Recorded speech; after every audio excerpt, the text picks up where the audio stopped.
This is KGW News at noon. Good afternoon, I'm China Green. In our top story at noon, the Tiger woman convicted of chaining a child up in her home has been sentenced to more than 8 years in prison. 67-year-old Anna Miranda was sentenced for abusing children over several years. That abuse included chaining at least one child up in the house for more than 12 hours at a time, in addition to physical and verbal abuse and denying the child food. The attorney for Miranda's youngest victim says he will never be able to mentally or physically recover from the abuse. Miranda's lawyers claim she was overwhelmed taking care of her grandchildren, to which the judge responded that chaining a child to a bed and denying them food is not just a mistake. Other parts of Miranda's sentence include 3 years of probation and no contact with children. A section of OR47 just north of Highway 26 is closed due to a crash. ODOT says to either expect delays or take a detour using Timber Road to get around. They also encourage drivers to slow down and be mindful of emergency responders in the area. For the latest on the closure, you can check tripcheck.com. We don't have any other details on the crash itself, but we will update you when we learn more. A teen was involved in a hit-and-run crash in East Multnomah County. Sheriff's deputies say the teen was changing a tire on the westbound shoulder of I-84 near Corbett when a passing car hit him and kept going. He survived, but officers described his injuries as, quote, fairly serious. The westbound lanes of I-84 were closed while they investigated, but they've since reopened. In Astoria, homes are still moving after a mudslide on Saturday. We went to check on the area yesterday, and it looked like things are getting worse. The city red-tagged homes with "Do Not Occupy" signs. We noticed parts of the street were also buckling. Neighbors tell us that they've seen more mud and water flowing downhill, with homes shifting off their foundations.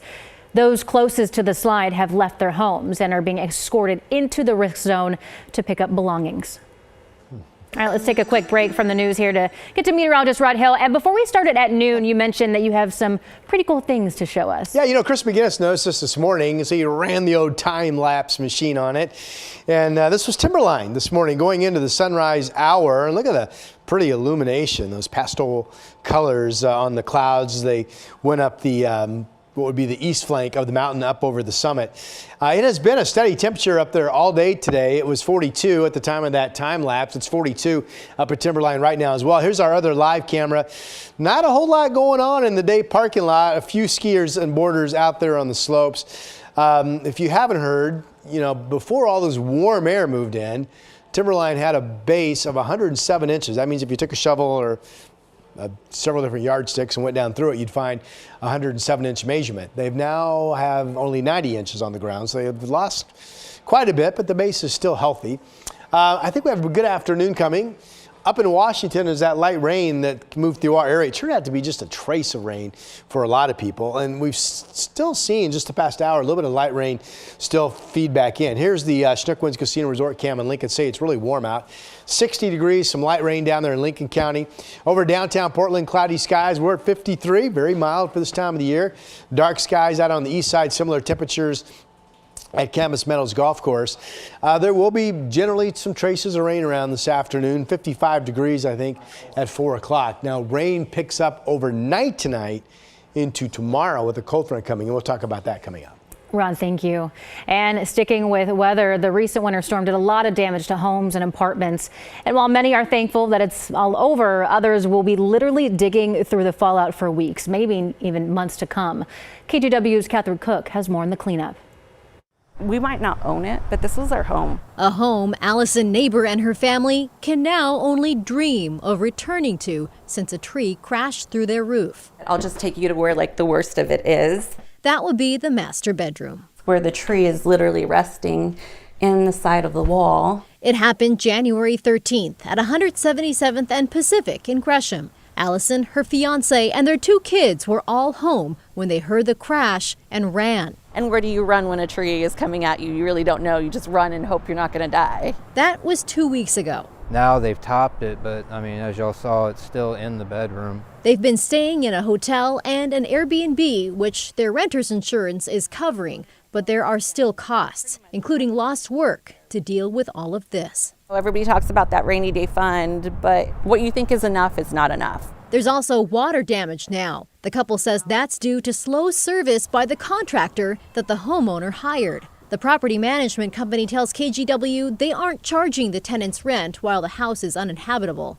The renters here say at times in the process, they've felt caught in the middle. I don't know how a property company can let their tenants have to deal with the homeowner insurance, the tree people, like all of it. I don't understand any of it. You need to know your rights. Margot Black is a tenants' rights advocate. She says the #1 rule for renters dealing with an uninhabitable home: Do not voluntarily terminate their tenancy. Do not take an offer from your landlord to, get out of your lease early or move without penalty. That is your landlord trying to get out of their obligation to provide you safe and habitable housing with essential services. Also, Black says it's critical to communicate with your landlord. Really try to insist to keep things in writing, take pictures, keep receipts. You may, in several cases, be able to withhold rent either to pay for a hotel or to pay for repairs that your landlord's not doing it, but never do that without getting the advice of an attorney. Back in Gresham. And we are literally just trying to keep afloat, keep the kids in their schools, keep them stable. It's not easy dealing with loss, so they focus on what they have. While this is tragic, we have our lives. That was Catherine Cook reporting. That family is still looking for a new place to stay. Their current Airbnb rental ends this week. Right now, their biggest concern is keeping their kids within their school boundaries, but they're having a tough time finding short-term rentals that meet that need. Portland's first responders have been trying a new strategy to fight the addiction crisis downtown. They're trying to connect drug users with outreach workers on the spot. Portland Police's Bike Squad launched the program last month. In the first 3 days, they say that they connected with 100 drug users, 25 in which wanted to detox, and 18 asked for treatment. But advocates say that a lack of treatment options is already making it hard for the program to grow.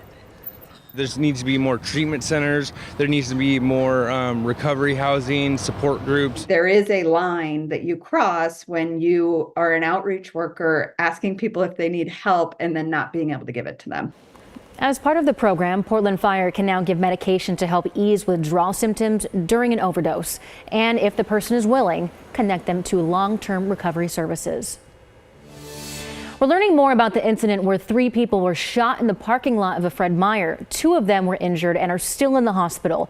KGW's Daisy Caballero spoke with one witness who says he saw a woman get shot in the back.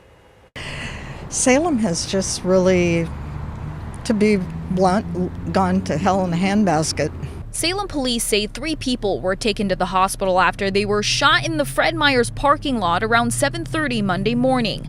They include a man and a woman in their 30s and another man in his late 20s. The gun violence, the gang violence, all the hate, it's horrible.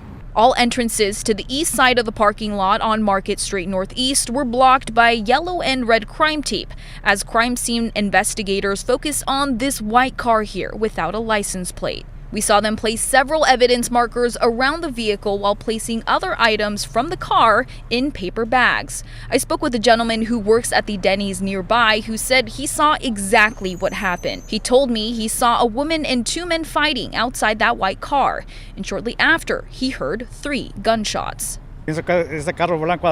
She started screaming when they shot her the first time. Then she ran to the other side of the car. So they hit her 3 times on her backside. Then I thought they're gonna hit me. So I ran inside and told my manager someone is shooting a gun. Jesus says the shooter waited about 30 seconds after the initial gunshot. 2 others quickly followed after that. Salem police say the names of the individuals have not been released. They add the woman and one of the men remain hospitalized. It just breaks my heart because I grew up here and everything was so nice. Your kids could play out until the streetlights came on, but now it's not that way. Daisy Caballero, KGW News.